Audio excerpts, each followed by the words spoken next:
Good morning, everyone. So, we have an important article in the Wall Street Journal the other week titled Private Equity Firms Tighten Focus on Cyber Defenses at Portfolio Companies. And this created obviously a lot of buzz. So, to discuss what this means, we have the esteemed cybersecurity and cyber compliance specialist, Stacey Cameron, the CEO of QoS Consultants. Hello. So, hi, Stacey. So, let's examine this topic. So, why do you think the PE firms value cybersecurity in their companies? Yeah, this is a good topic. So if you think about it, with any investment, you're assuming some level of risk. That's understood. Ideally, you would like to minimize the known risk as much as possible before committing to your investments. So with the uptake in cyber attacks, it has become very costly for businesses if the appropriate security measures aren't in place. So these things are known. You see this in the news. You're seeing all these breaches and a lot of financial commitment that's resulting from these breaches. So PE firms are aware of this. And in addition to wanting to stay out of the latest news cycle for being associated with some type of cyber breach, they want to minimize the financial risks that they're taking on. And a lot of times it's coming from the improper cybersecurity controls. Perfect. So these are really good points. So do you think the PE firms should be expecting a level of cybersecurity in their investment companies? Absolutely, right? So ideally in all companies, right, you want some level, but especially if you're a PE firm. So there's a level of expectation, and you really don't want to assume that anymore, but you have to explicitly say it. So this is what this article is talking about. This is what they're talking about. This is what you're hearing and seeing more about. So ensuring that proper security guidance, governance, incident response, because things are going to happen, sufficient cyber insurance, right? That's been in the news lately as well. And your senior executives accountability. That is a must. So what is the base level of cybersecurity that an emerging technology company should perform? Right. So there's always there's a number of existing standards and guidelines in existence, such as ISO and NIST, and you have your SOC 2 trust services criteria and so on. And a lot of times you really want to look at the company and their risk tolerance, and there's no need to reinvent the wheel. So I suggest that emerging technology companies, they identify what regulatory standards, laws that they're already subject to, and identify which framework that best helps them achieve their desired security levels and maturity levels. Some basics that you're going to want to consider, and this is across the board, you're going to want to consider your access controls, your identity and authentication systems, ensuring multi-factor authentication is enforced. There's a lot of times where certain attacks have happened, and had multi-factor been in place, it could have reduced or even eliminated that threat. And not just always on your back-end infrastructure. You want to make sure, even if you're doing multi-factor, that it's an option for your external users, because there are threats for the usability and the end user interface of your systems. Your network security, encryption standards, vulnerability management, malware protection, right? Business continuity, disaster recovery planning, all these things that we work with people with often. They're all extremely important, as well as, and we talked a little bit about this, your incident response and handling plan.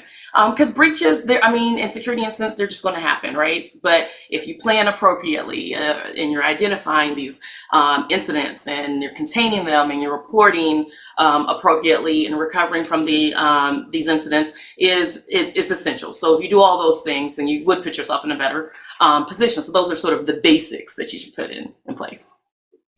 So in your opinion, so the SaaS companies, should they get certified to a guidance like SOC, so like a SOC 2 Type 2 certification? Right. So your SOC 2 Type 2, that's one of the certifications that are out there, and it's definitely very useful for your SaaS companies. I would say maybe 90% of the companies, the SaaS companies that I work with, someone is always asking, some prospect is always asking for their SOC 2 Type 2. It just provides that level of assurance for those parties that aren't familiar with the ins and outs and the workings of these new SaaS vendors. So when you have organizations that are evaluating vendors, they want third-party certification. So your SOC 2 Type 2 is a great one to have, and there's various levels that you can go through with the trust services criteria, and that are dependent on how your product is working. So you have to do the security, and then there's other ones that you can add, like privacy and process integrity and what have you. So you can add on additional ones as needed. But yeah, so yes, it's definitely helpful. Perfect. So this leads us to the topic of identity.